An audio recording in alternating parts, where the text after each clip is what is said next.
As they waited for the verdict, Minneapolis braced.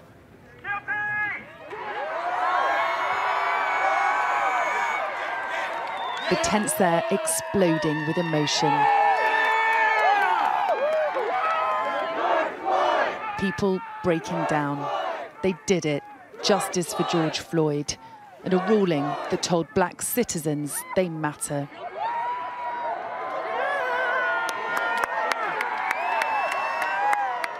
But no one was more anxious than George Floyd's brother, representing the family in court.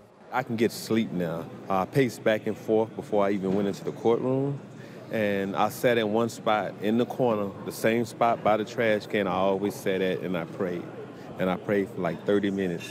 And the verdict came back when the jurors came out, guilty, guilty, and guilty.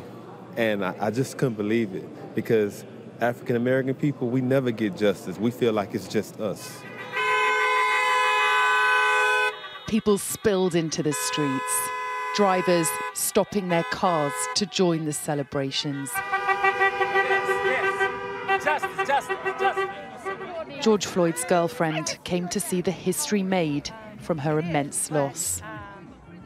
I miss Floyd so much, you know, it's hard to think about how I feel, but I do know that I'm really hopeful for change right now. I feel like this has just opened up a door for so many people to have their cases reopened, to have people get justice for their lost loved ones.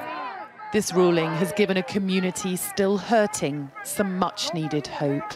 Today is another step to justice for all black people and colored people around the world. Going forward, we will hope to see a change. We'll hope to see people like us policing the police. George Floyd! And people marched, perhaps feeling that little bit more protected.